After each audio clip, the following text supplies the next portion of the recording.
I'm back, y'all. Happy New Year. Happy 2023. This is gonna be an awesome year, hopefully. Fingers crossed. So, today I'm gonna talk about something different, something you don't really hear a lot about.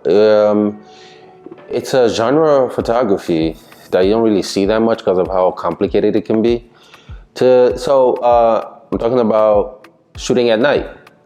I did a photo shoot about a couple weeks ago, and the idea was to go shoot outdoors in the city, specifically Chinatown in Chicago. And we did a fashion shoot at night.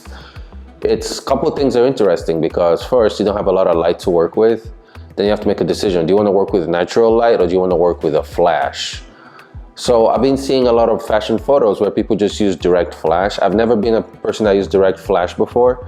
If I was gonna use exterior lighting, I either use continuous lighting or I strobed, where you have the light coming from another source to make it look more editorial. But I've been seeing a lot of these photos in more contemporary style photography, where people are just shooting with direct flash. And I was also trying to capture a little bit of motion, maybe some movement in the dresses and stuff that I was working with, and the model too, just giving it more flexibility. Because if you're using flash, you could freeze motion. You could get away with a little bit of a slower shutter speed, and just for something a little bit different instead of just working with only available light. So I took both approaches to this photo shoot. I have my friend Johanna. She's a makeup artist and a model, so that knocks one need for a makeup artist. Tall, beautiful model. And I also had one of my really good stylists that I've been working with for the longest. She's also a designer, Cassie, Jennifer from Cassie Style Lines. Wanted to do something cool, nothing crazy. The only problem we had was the night we decided to shoot was so freaking cold in Chicago. It was cold. I think it was about 20 degrees in Chicago, and that was rough. So we had to be really, really, really on point with everything. We had to be on point with our timing, on point with the lighting, on point with the posing. Because she literally had 2 minutes to do all the photos we could do in each session before she got too cold to continue. And she's a slim model, not a lot of body fat to work with. So I used 2 cameras for this photo shoot. The camera I'm recording this with, the Sony A7C. I'm gonna be using this as my video YouTube camera and a nice walking around camera. Sometimes I just have it in my car if I want to do some street photography, or if I see something cool while I'm driving around, or it's just going to be my everything camera, my always have camera, and it does pretty good video as you can see, so that's another plus. So that's the one camera that I had. I also had my trusty M11.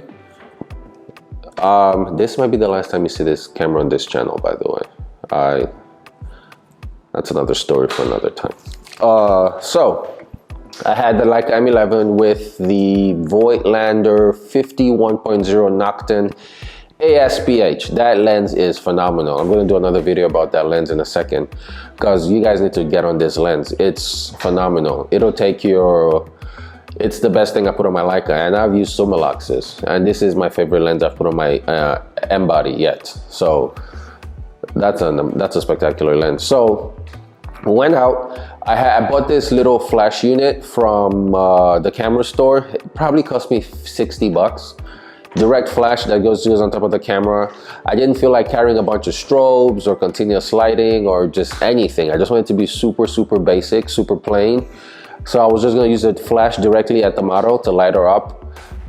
Shooting the Sony wide open f1.8, 50 mil. And ISO maybe 400 to 800. I didn't want to go too high with the ISO. I haven't even tested the ISO performance of this camera yet, so I wasn't even willing to risk it. I just wanted a lot of light with the flash, so that's what I did. And the results actually came out pretty cool. It's different because you don't see a lot of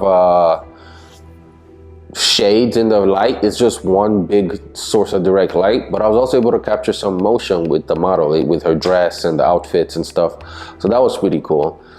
We went out in Chinatown and we were super fast. I wish I had behind the scenes videos, but oh my god, it was cold. It was just instinctive. Just come out, shoot, boom, boom, boom, run back to the car and warm up. Come out again, shoot, run back to the car and warm up, because that's how frigid it was that night. It probably got down to maybe the teens that night. And we're in Chinatown among people, it was bustling. So we did three looks. I think we did 3 looks. The first look was just a little warm up. We weren't really getting ready. The first location we're trying to get to, it was a little okay. It wasn't giving, what I wanted for the photo shoot. So we did those, went back in the car, changed, came back out. Did the second look, which I really liked because there was a lot of movement in that look. Then for the third look, that was when I decided to just go all in night mode. So I took my M11 with the 1.0 lens, and I was shooting it wide open, maybe 1.4 with available light. I found this really cool restaurant with some green neon lights that came out beautiful. I was able to get some nice shallow depth of field photos. It was kind of hard. One thing I noticed too was the rangefinder system was really hard focusing with low light. It was kind of hard to see. I was shocked because I didn't expect that. It was hard to see the model and do manual focus with the rangefinder, especially with all the lights in the background. So when you're seeing all these lights in the background, they're kind of blocking what the rangefinder is seeing inside the little rangefinder system. So that was challenging. I was not expecting that to happen. I didn't bring my EVF. I have the VisoFlex 2 EVF for the M11. I didn't bring it. I regretted that because I could have really used a viewfinder in that moment. Manual focus, of course, with that lens, and it was phenomenal. So I'm gonna share some photos as well. You're gonna see some photos from the photo shoots. Let me know what you think. Night photography, I've done it a couple times before, but I always used I've always brought lighting just to make it, make my life a lot easier, and kind of balancing ambient light with the light that I have on my model. But this time I just went, gung-ho, just to see something different, trying to see what it'll look like with just flash and available light. The available light pose was a little tricky because there's a lot of places where it was just shadows, and you had to kind of have the model pose and adjust her body and her face where you could get some light on her. So you see what those look like too, because at night especially, there's so many light sources, and you start getting shadows under the eyes. You start getting shadows, especially when they have the fake eyelashes on the model. You see the reflections under their faces. So that's something else to think about. You have to look for lighting and kind of mold the posing and the technique around the available light you have if you're gonna go that route. So let me know what you think of the photos. Let me know if you've actually tried some night photography, especially for fashion. It gives you a different look because most of the pictures you see are in bright daylight during the day. So something different is always cool to, flex your muscles a little bit, see how you can adapt, what you can learn from it. I actually really enjoyed using direct flash. I'd never used direct flash ever. Even when I shot events, I use bounce flash from the ceiling. So direct flash was very, very different and interesting. So it's a different look. Oh, another mistake I did.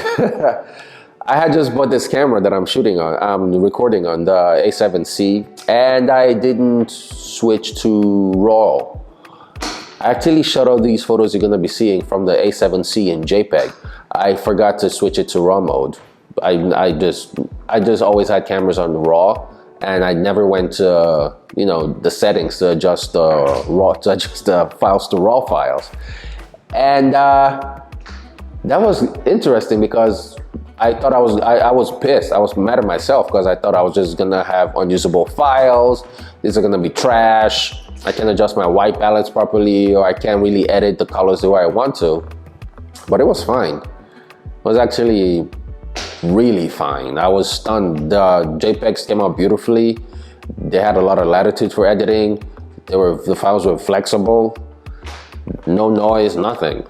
So that's something to think about too. I always shoot in RAW because that's what I've always done. That's what I've been told to do from the beginning of time, because you get more malleable files. But the JPEGs out of this camera were stunning. I have no complaints. They came out and they were so much quicker to edit too because they're JPEGs. It's kind of interesting how that kind of makes your life a lot easier. So that happened to me on the A7C. So I've been liking the little Sony camera so far. The autofocus is cool. I just hate the little viewfinder. The viewfinder is really small, especially coming from a rangefinder. Using the little EVF in that thing, it's kind of weird. But it's a full frame camera that's really, really portable. And I'm using a 51.8 lens on here. The setup is so small. It's crazy when you pick it up. You're like, damn, this is a full frame setup I'm carrying around. And you just have stunning image quality wherever you go. So kudos to Sony for making such a cool camera. I got the silver one, which is really kind of gives a little bit of a retro feel. But I got it also so I could, record videos with good autofocus in the videos too. So let me know what you think of the videos. I'm gonna record a few more videos in the next few weeks. I'm also getting a new camera in next week. I'm gonna give myself a little Valentine's Day gift, treat myself a little bit, So that's gonna be coming up. It's a medium format camera, so that's the hint. When we get to that bridge, we'll talk about that camera and the way I'm gonna be shooting with it. I'm not gonna be shooting the conventional way. I'm going to be trying to adapt lenses to that camera, so that's going to be fun. So let me know what you think of the photos. Let me know if you've done some night fashion photography before, and like and subscribe. Talk to you guys soon. Thank you. Bye.